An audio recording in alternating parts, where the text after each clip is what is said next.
Hey YouTube, welcome back to another video. Apologies for my voice, still getting over being sick.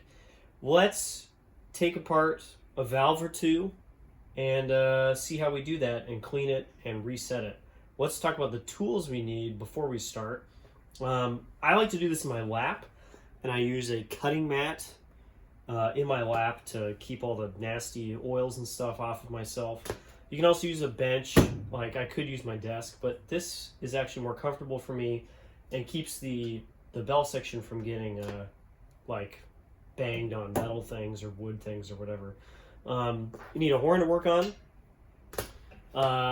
Let's see, you need a screwdriver with the appropriate bits. This guy has some nice thin flatheads, but I also have Phillips if I need them, and it's a nice spinny top. I've got a Delrin hammer, so when I bang on things, I'm deforming the hammer rather than the instrument. You want something soft like this, or rawhide, which I also have, but I actually prefer this. I have my ultra pure oil, which I will use to reset the horn, but I also need bearing oil and linkage oil and a rag to clean stuff up, casings and valves themselves. So with that said, let's get started. So this is my friend's Holton, I think 185, that's been modified to give it open wrap dependent valves. The wrap job is very interesting and maybe not the most beautiful thing on the planet. Looks like we have Bach crooks on the ends of these. But somehow this horn plays and sounds so good. It's actually a really great instrument. Just right now the valves, can't really tell on camera, but this is not very fast. And so I'm just gonna take it apart, reset it. We're gonna start with the F valve today. What I'm gonna do is grab this, and I'm gonna loosen this screw just nice and softly. I'm just gonna loosen that a couple turns. And then having taken the valve cap off, which I'm gonna do a step late, I'm gonna put that over here where I'm not gonna forget it. I'm going to hold my hand under the backing plate here. This is a separate piece, and it will come out as we tap that set screw. So now the backing plate is out. Looking a little dirty, not too bad. It's very oily. Someone has oiled these, but whatever it is, I'm not about it. It's not really working. Now the problem is the stop arm, which is the part attached to the spindle here on the valve. Is usually pretty tight, and in order to get that off, we're gonna have to keep tapping on the screw very lightly. These screws are not strong, and they're only strong really in that lateral axial direction.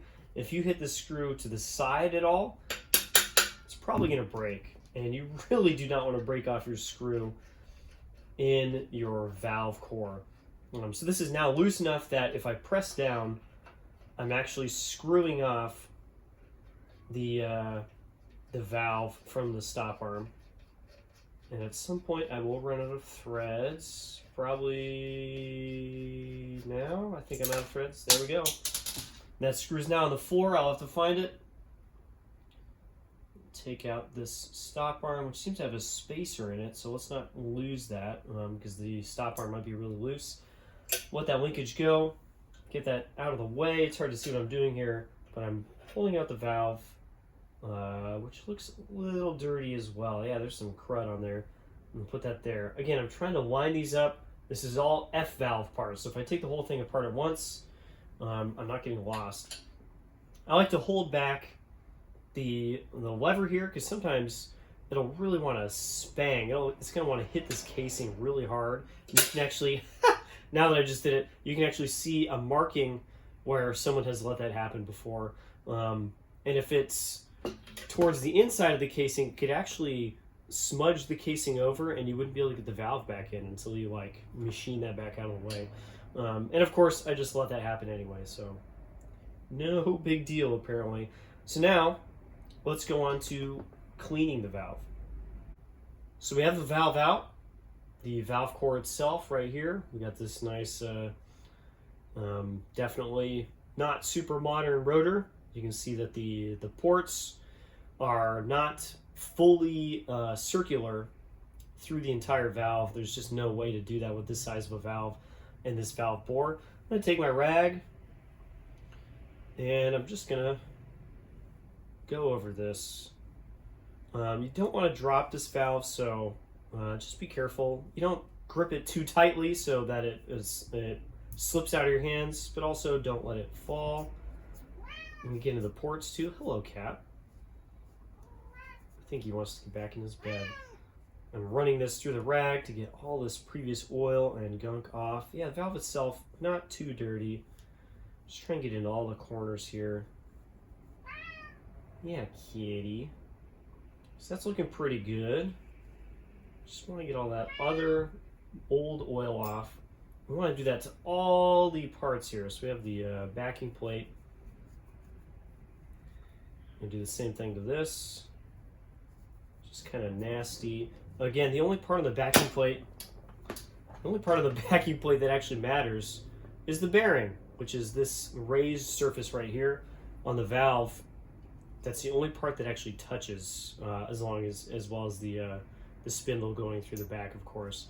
So this part that's dirty right here, it actually doesn't matter unless it raised up enough to go past this raised portion and touch the valve, in which case something has gone horrendously wrong, and that would be a bad thing. So I'm going to make a little portion here to slip through the hole in the backing plate, and I'm going to clean that out as well.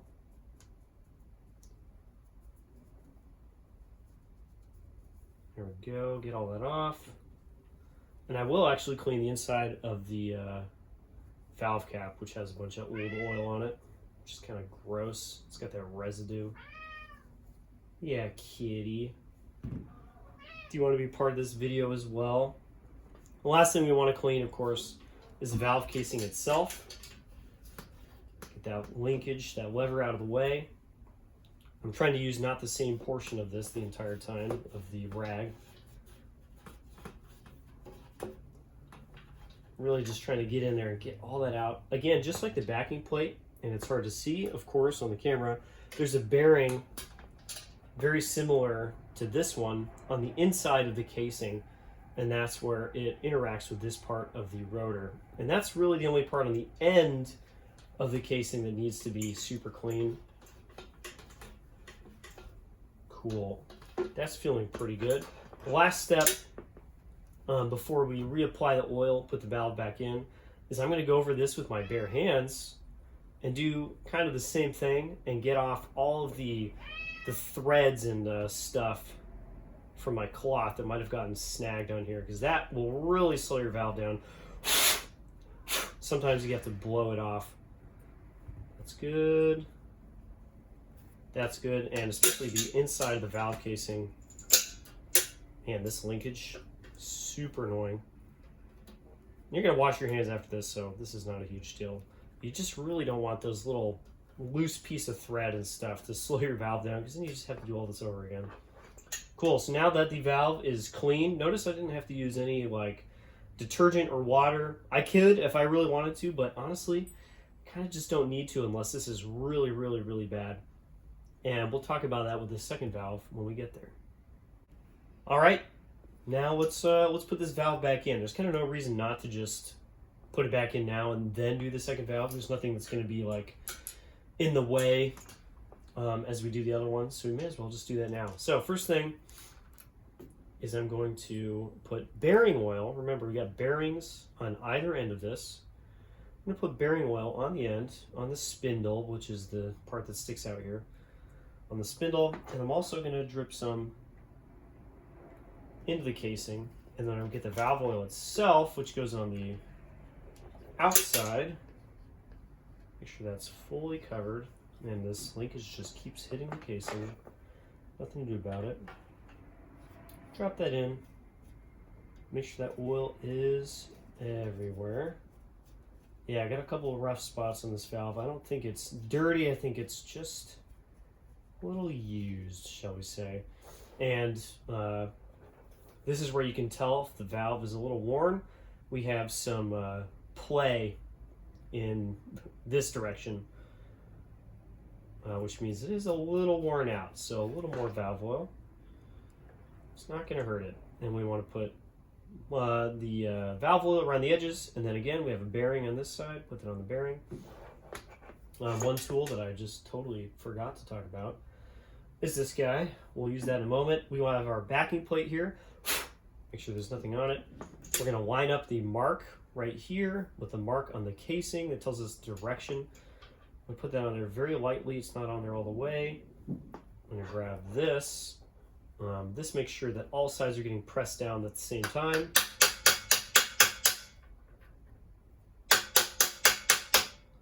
This is why I like to do this in my lap. I can hold the horn up so it's not getting banged into the whatever I'm hitting.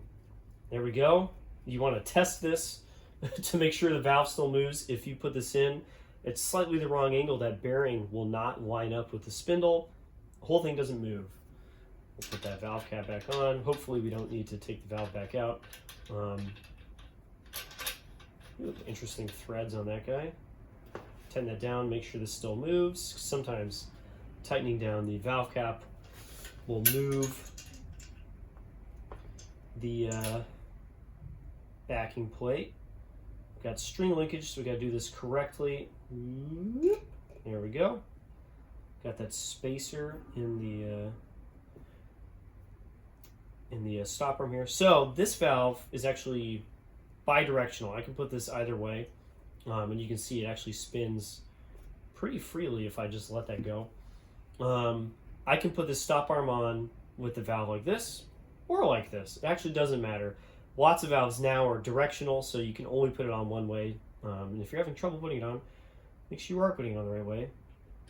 Put that on nice and gently. There we go.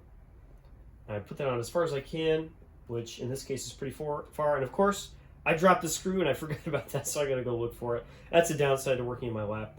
But thankfully this area is not very dirty and I will be able to find it very quickly. All right, one of our last steps here, not quite done, is putting the screw back in. Obviously, you just put it in and tighten it down. Sometimes this is actually the thing that's gonna get the stop arm on all the way. This one is not super tight, so we're not gonna need to really crank on it. I'm holding the stop arm in the open position. You can screw this against the bumper, but the bumpers and the stop plate, which is the thing that holds the bumpers, not really meant to take that kind of force. So I may as well just take the force with my thumb instead. Yep, I'm screwing the stop arm on just a little bit at the end, and then tighten that until you're done. Don't go super tight on screws like this. It'll just break off. They're not super strong hardware.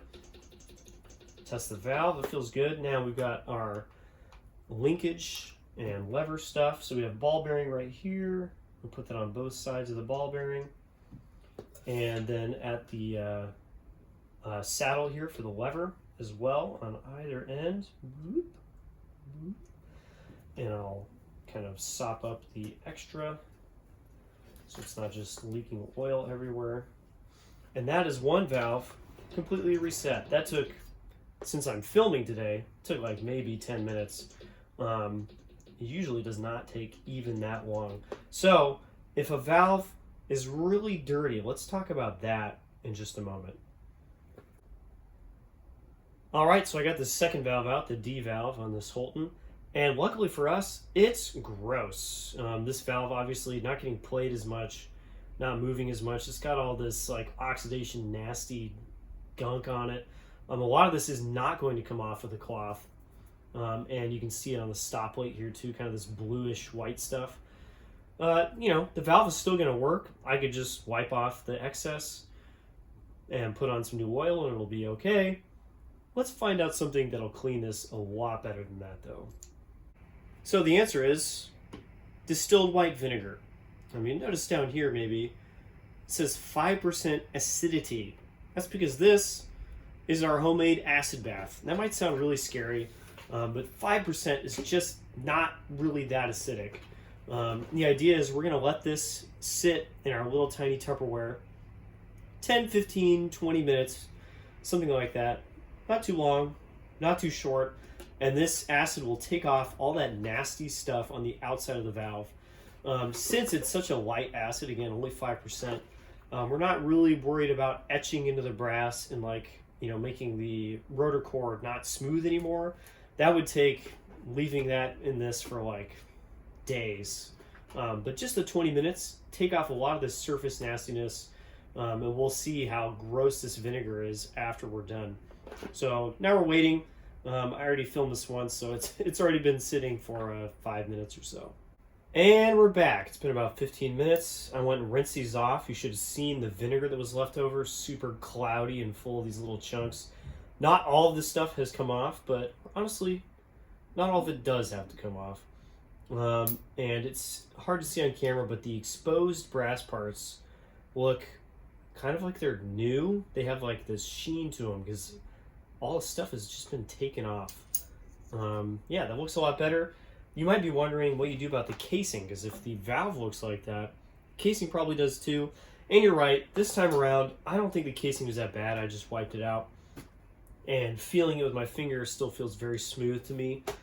Sometimes the casings and stuff can be really gross, and what I'll do is literally sacrifice a bunch of vinegar and fill the wraps with vinegar. I'll plug up all the open spots, like put stuff over them, and fill the whole thing with vinegar, let it sit for 15-20 minutes, and that'll get a lot of the stuff out. If that's not going to do it, go get it professionally cleaned. This is just what I do at home, in between major professional cleanings.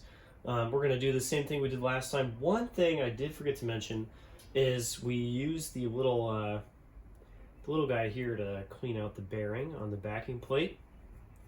Yes, we want to do that, but we also want to do that on the rotor casing itself. You can do this from the front or the back. Bonk, nice light bonk, and do the same thing on here. So make sure you're getting both sides. So I'll put that back together off camera, and we'll see how this valve section turned out. So last of all, everything's lubed up. Everything feels good. I'm going to check the linkage. In this case, we have mechanical and string linkage. I'm going to hold the stop arm in place and move the lever. We have some a worn out saddle down here, so you can see it moving in a direction it's not supposed to move. And of course, this is just like weirdly long. It probably should be something like this rather than way out here. So there's a little bit of flex there, but actually moving the valve does feel okay. Again, this is a saddle problem here, and if we feel this one, also pretty similar. The string is just, it's not even really loose. It's the fact that we have a ball on this side giving us this movement, which is kind of unnecessary. But again, if you move the valve, it feels totally fine. Now, you might be wondering about valve alignment. We want the ports on the valves to line up with the ports on the valve casings. And to do that, we have a couple tools. We have the witness marks on the valves themselves. Not super easiest thing to see here, but we have these marks that should move 90 degrees, and they have like a little mark right here that they're supposed to meet up with. Those sometimes are correct, sometimes they're not. And so what I use is I have an endoscope or a boroscope that I can snake through an instrument and literally look with it has like a little camera that I use my iPad with and a light, and you can tell exactly where those things are lining up. I'll make a video about that someday. I think I can do some screen capture on the iPad. But these valves, I think were just worked on. And so the bumpers have been replaced and trimmed, because you'll put in new bumpers and then shave them down just enough so that the alignment for the valves is perfect. If you just put in new bumpers and you don't check the alignment, you're probably cutting off a fair amount of the alignment on both sides, on engaged and open, and that way the horn's just going to play worse. So you want to really make sure the alignment is good. This one I'm not too worried about, and honestly I'm very happy with how these turned out. They were a little slow before, and now they feel good. I think if these were played for a while, a few weeks, clean them again, I think that'd be awesome, because the oil is going to gather up a bunch of the nasty stuff, and the next time around they're going to be great. So really happy with that. Clean that up for my friend. Got to go clean his slide now, and he can get his horn back, and he's going to be really happy with how this thing's playing. That's all I got time for now. I'll see you guys in a future video, and someday I'll show you how to align the valves as well. Bye-bye.